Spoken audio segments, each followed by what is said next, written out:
খুব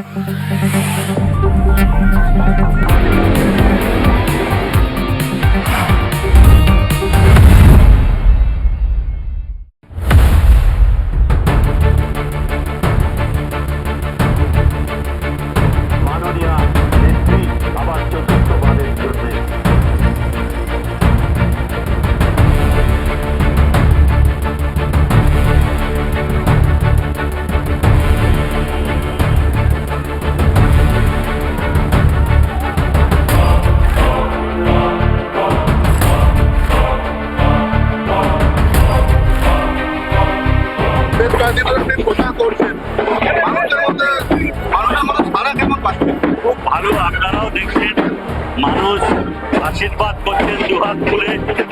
মমতাময়ী মা মমতা বন্দ্যোপাধ্যায় যেভাবে বিগত 15 বছর ধরে সব রকমের প্রতিকূল অবস্থা বঞ্চনাকে উপেক্ষা করে মানুষের জনকল্যাণমুখী প্রকল্প মাধ্যমে বিভিন্নভাবে সহায়তা দিয়েছেন এবং লাগাতার অন্যায় বঞ্চনা সত্ত্বেও বিজেপি শাসিত কেন্দ্রীয় সরকারের তিনি কোনো প্রকল্প ব্যাহত হতে দেননি, উপরন্তু অনেক প্রকল্প সহায়তা বাড়িয়ে চলেছেন।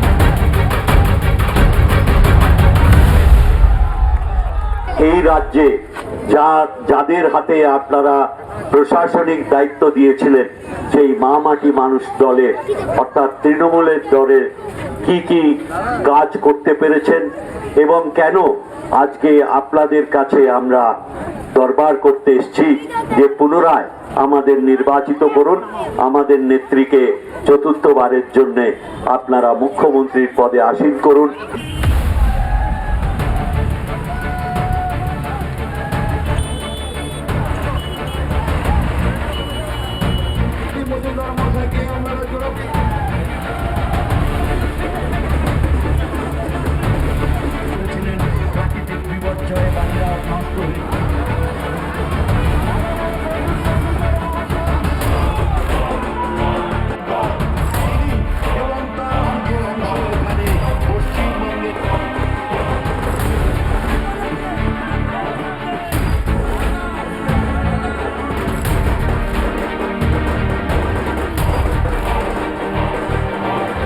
এই পুরো রাস্তা দেখছেন, এইখানে এর ভেতরে এই আমার তফসিলি উপজাতি ভুক্ত আমার সব ভাই বোনেরা এখানে থাকেন। এখানে আমার ঠিক দৈর্ঘ্যটা মনে নেই, প্রায় 2 কিলোমিটার মতন রাস্তা এই পুরো গ্রাম অঞ্চলের ভেতরে পথশ্রী প্রকল্পের দ্বারা নির্মিত হয়েছে। রাজ্য সরকারের 100% অর্থে কেন্দ্রীয় সরকারের বঞ্চনাকে সম্পূর্ণভাবে উপেক্ষা করে মাননীয় মুখ্যমন্ত্রী বারংবার আমাদের এই গ্রাম অঞ্চলের যোগাযোগ ব্যবস্থাকে উন্নত করার জন্য অর্থ জুগিয়ে গেছেন, তারই প্রতিফলন দেখতে হবে।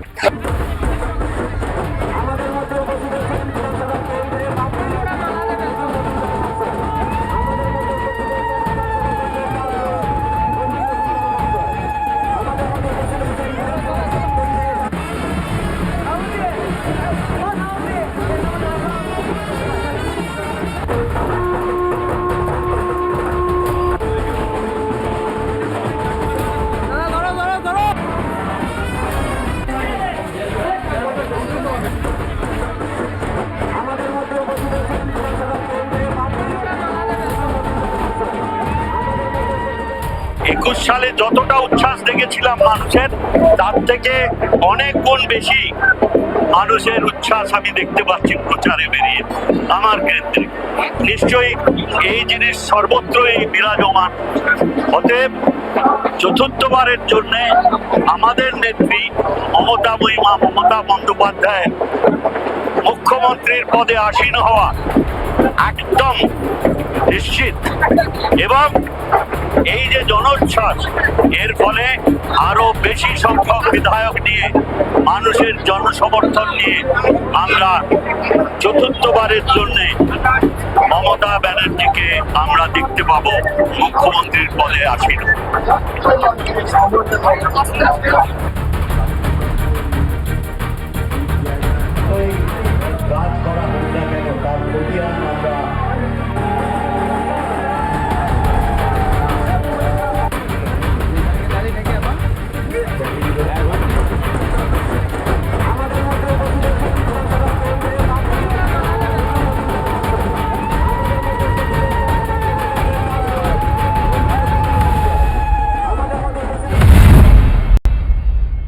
কলকাতা টিভি সারাক্ষণ আজকে প্রদীপবাবুর সঙ্গে রয়েছে। প্রদীপবাবু পথে প্রচারে কিভাবে ঘুরছেন, মানুষের সাথে কথা বলছেন, তা আমরা কলকাতা টিভির দর্শকদের সামনে তুলে ধরছি।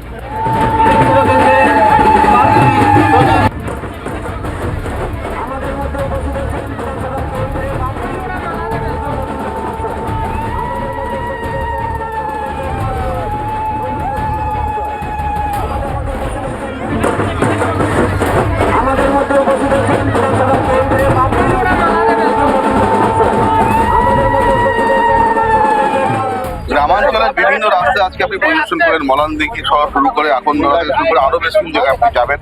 মানুষের মধ্যে সমর্থন বা বলুন, দেখুন এই কাকসা ব্লকে 326 কিলোমিটার রাস্তা আমি করে দিই। 326টা রাস্তা, একটা দুটো নয়, 326টা রাস্তা করেছি, ছোট বড় মিলিয়ে। কারণ আমাদের নেত্রী মুখ্যমন্ত্রী মাননীয় মমতা বন্দ্যোপাধ্যায়, তিনি সাধারণ মানুষের উন্নয়ন কল্পে কাজ করেন। বিগত 15 বছর ধরে যেসব মানুষকে সহায়তা তিনি দিয়েছেন প্রকল্পের মাধ্যমে, কেন্দ্রে বিজেপি শাসিত সরকার সেগুলো ভেঙে দেওয়ার জন্যে আমাদের কর থেকে দেওয়া যে অর্থ, সেই অর্থ দিচ্ছে না। তাকেও উনি সম্পূর্ণভাবে উপেক্ষা করে প্রত্যেকটি জনকল্যাণমুখী প্রকল্প অব্যাহত রেখেছেন। এবং যেসব প্রকল্পে কেন্দ্রীয় সহায়তা আসার কথা, তা রাস্তা হোক গ্রামীণ, বাড়ি হোক গ্রামীণ, 100 দিনের কাজ হোক গ্রামীণ, সব কিছুতে ওরা বঞ্চিত করেছে বিজেপি শাসিত সরকার। এবং তা সত্ত্বেও মুখ্যমন্ত্রী দেখেছেন প্রত্যেকটা যে কটা গ্রামে গেলাম সব জায়গায় পাকা রাস্তা। এটা মাটি চাপা বলে আমি দেখতে পাইনি, তাই ক্ষুব্ধ হয়েছিলাম। বলছিলাম আমি জবাব নেব ইলেকশনের পরে। ওরা বললেন, স্থানীয় বাসিন্দারা বললেন, স্যার এটাও পাকা কংক্রিটের রাস্তা আছে, মাটি দিয়ে চাপা পড়ে গেছে। আমরা সর্বত্রভাবে চেষ্টা করি যাতে মানুষের কাজ কোনোভাবে ব্যাহত না হয়। এই হচ্ছে পার্থক্য। বিজেপি মিথ্যে কথা বলে, যা প্রতিশ্রুতি দেয় তা কখনো রাখে না। আর তৃণমূলের যিনি প্রধান মাননীয় মুখ্যমন্ত্রী, তিনি নিজে যা কথা দেন তা তো রাখেন, তার থেকে বেশি দেন।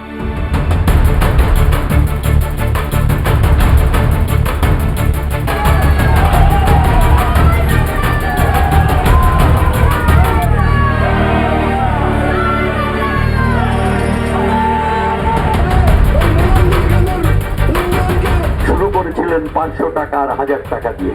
তারপরে 24-এর আগে আপনারা জানেন উনি বলেছিলেন যে আমরা এই সহায়তা বাড়িয়ে দেবো।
আপনারা আবার মাননীয় নেত্রী মমতা বন্দ্যোপাধ্যায়ের হাত শক্ত করার জন্যে এই কেন্দ্রে প্রদীপ মজুমদার আমাকে আর দিকে দিকে তৃণমূল কংগ্রেসের প্রার্থীদের জেতানোর জন্য আপনার আত্মীয় পরিজন সকলকে অনুরোধ করুন যাতে আবার চতুর্থবার আরো বেশি সংখ্যক জনসমর্থন নিয়ে তিনি আবার মুখ্যমন্ত্রীর আসনে আসেন।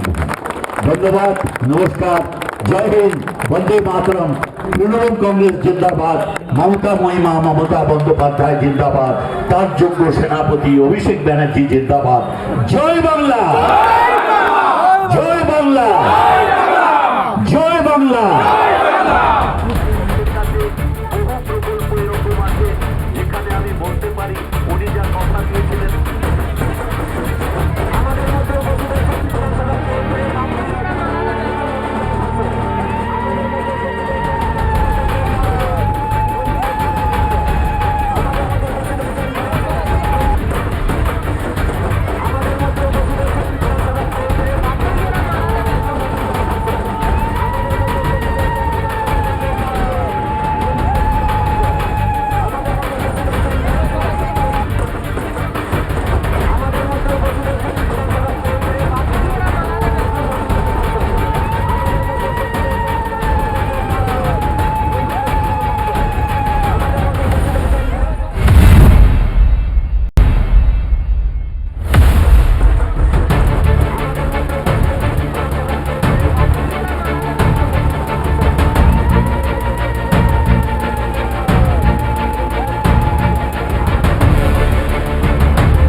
আমাদের আজকে 2026-এ দাঁড়িয়ে গ্রামের মানুষরা মূলত মিনিমামটুকু কি আশা করেন বলুন তো?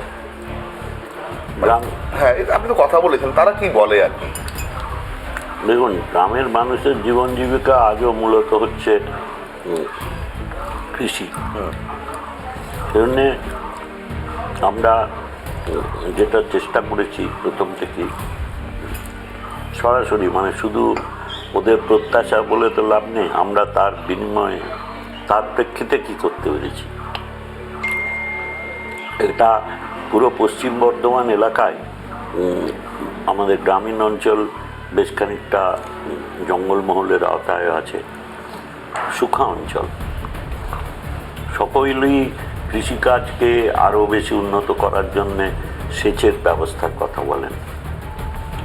তো আমরা যেখানে সম্ভব 176টি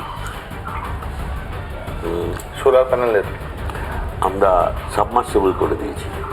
তার ভেতরে 170টি শক্তি দ্বারা চালিত সোলার প্যানেল, আর 6টা খালি বিদ্যুতের সঙ্গে সংযোগ করা আছে। অর্থাৎ যেগুলো সৌর প্যানেলে চলে সেগুলো কৃষকরা বিনা পয়সায় জল পান। মানে তার জন্য বিদ্যুতের টাকাটা লাগছে না। তার জন্যে সরকার অনেক বেশি খরচ করেছেন, কিন্তু কৃষক সরকার, সেই জন্যে তাদের এই ব্যবস্থা করে দেওয়া হয়েছে। তার সঙ্গে সঙ্গে এই যে 12 মাস তারা জল পাবেন, বিকল্প চাষের কিভাবে সেই জলটা ঠিক সঠিকভাবে ব্যবহার করে তাদের জীবন জীবিকা আর উন্নত করা যায়, সেই জন্যে প্রশিক্ষণের ব্যবস্থা। নতুন যখন ফসল হয় তার যদি বিপণনে অসুবিধা হয়, সেখানে আমাদের কৃষি বিপণন দপ্তরের দ্বারা সেগুলো বিপণন করার জন্য আমাদের যে কৃষি খামার আছে, সেখানে যে কৃষক মান্ডি আছে, সেখানে ওই ফসল নিয়ে আমরা বিপণনে সহায়তা করি। আমরা তো একটা জিনিস দেখলাম যে মানে আপনি যবে এই কাকসা ব্লকের তো বেশ কিছু গ্রাম, মানে আপনার দুর্গাপুর পূর্বের আন্ডারেই পড়ে আর কি। হ্যাঁ, 3টে অঞ্চল আমার এলাকার কেন্দ্রের ভেতর পড়ে, মলানদিঘি, গোপালপুর আর আমলাজোড়া।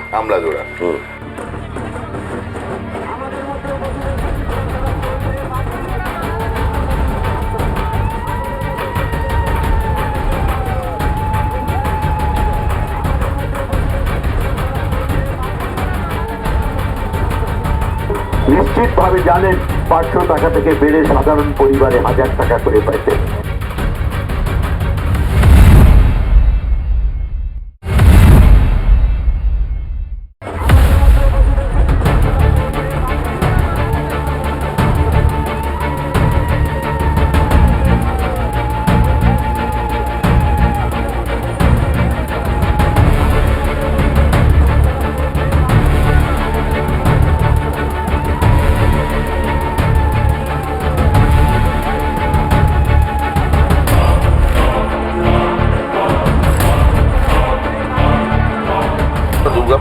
ওয়ার্ডগুলো যেগুলো আছে এখানে মূলত কি সমস্যা বুঝছেন স্যার? এখানে দেখুন, একটা তো হচ্ছে আজকে দুর্গাপুর খালি শিল্প শহর নয়, দুর্গাপুর শিক্ষা শহর, স্বাস্থ্য পরিষেবার শহর, দুর্গাপুর শিক্ষার কেন্দ্র। তো এখানে দুর্গাপুর যখন স্থাপিত হয় তখন মূলত করা হয়েছিল, পশ্চিমবঙ্গ সরকার 4000 একরের ওপর জমি দিয়েছিলেন এখানে, দিয়ে সর্ববৃহৎ ইস্পাত শিল্প হবে দেশের এই আশা নিয়ে তদানীন্তন রাজ্য সরকারে যারা নেতৃত্ব দিচ্ছিলেন, ডক্টর বিধানচন্দ্র রায় থেকে শুরু করে এখানকার স্থানীয় যারা যুক্ত ছিলেন, তারা সবাই মিলে চেয়েছিলেন যে এটা সর্ববৃহৎ ইস্পাত শিল্প, কিন্তু সেই 25 মিলিয়ন টনে আটকে গেছিল। আমাদের সরকার 11 সাল থেকে আসার পর থেকেই এই নিয়ে ভারত সরকারকে বা সেলকে বলে আসছিলেন যে এখানে আরও বেশি সম্প্রসারণ হোক, যাতে এক উৎপাদন ক্ষমতা বাড়বে, দুই তার সঙ্গে আনুষঙ্গিক শিল্প বাড়বে, তাতে চাকরির সুযোগ বাড়বে।